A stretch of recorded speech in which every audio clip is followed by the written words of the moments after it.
in the Prestige, you see how the tricks are done, and I think that's why I like it because you know it. They don't actually make the bird disappear. You know they don't actually.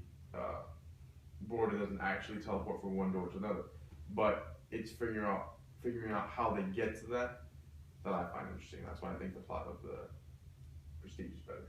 I like that in the Prestige, he's very Nolan is it yeah Nolan is very bold in the first 20 minutes in what he shows you, and obviously the first time around, as an audience member, you may not pick up on everything, but he does.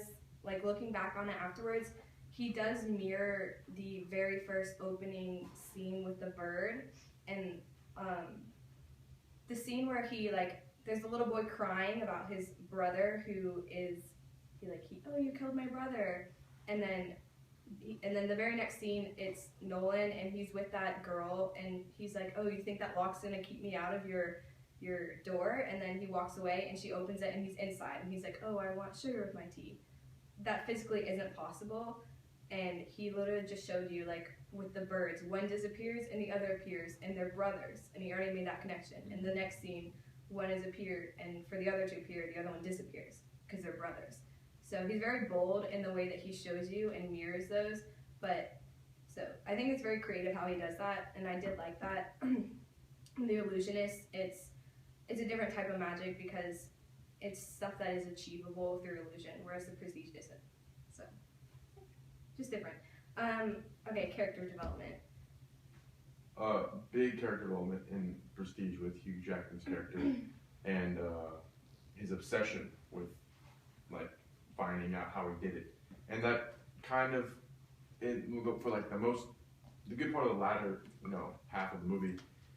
It's just centered on his journey and his obsession and like them going back and forth between the journals, and I think that's probably a lot more direct character development in Prestige than you can find in Illusionist. It's not as I'd say prominent because in the beginning of the movie you have like the lower class kid falling in love with a higher rich girl, and then fast forward 20 years or whatever it is, it's the same scenario and they're still fighting that social class thing. So I thought the Prestige did a better job with character development than the Illusionist. Yeah, I would agree. I think the Illusionist, the character development is a bit more subtle, and it does happen very, very slowly, but then all at once, especially with the the Crown Prince. The way that he directs it, it's so that we always think of him as the bad guy until the very end. It's revealed that he didn't actually commit the crime, and that lets a lot of insight into his actual character, and that development does happen very quickly in those moments before he shoots himself. So I think it's interesting in the way that he did it. They're both very different. Yeah. Symbols and motifs. Prestige, obviously the rubber ball. That's when you figure out when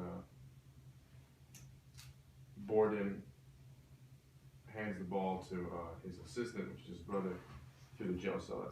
That's when you realize that there's something up. Like that, the ball is repeatedly that's in the trick where one of them is in one door and one of them appears in another, and it's one of the first objects you see in the movie that with regards to magic tricks and stuff. And then the Illusionist, it's her locket, which she keeps all those years, and then which leads Paul Giamatti's character to find the rest of the jewels after a couple months in the stable, which leads him to connect the murder supposedly of the Duchess.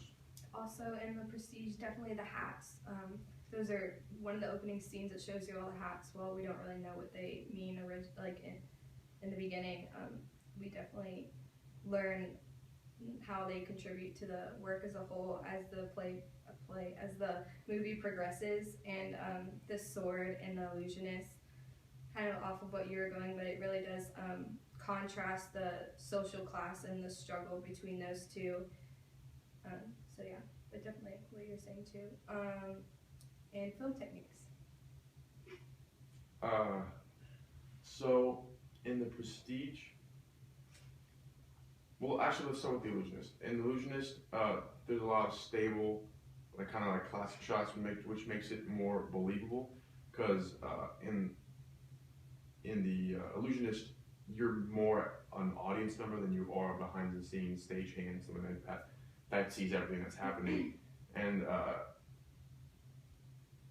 think the director did that so because to really point out the fact that everything that's happening, they actually like did certain magic tricks like that in the early 20th century, and whereas in The Prestige, you see it's just different. Yeah, I agree with you. Definitely in The Illusionist, I think that the director probably had it was a struggle coming up with ways. As an audience, we're already prone to the cinema itself is magic because we know that as a movie, it can have all these special effects and everything. So he definitely had to keep his film techniques very basic to the point where it's not special effects of the movie. So we know that everything that's happening is real. And I think that what's the director? Neil Berger? Neil Berger, right? Yeah. Yeah, he does a very good job of. I think he shows more of authenticity of the time period. He focuses a lot more on the like what they're wearing. I think is more noticeable in like the cobblestone streets and all of that is brings an authenticity to the movie that is kind of missing in The Prestige for me, for the time period at least. All right, I think that's it. Yay.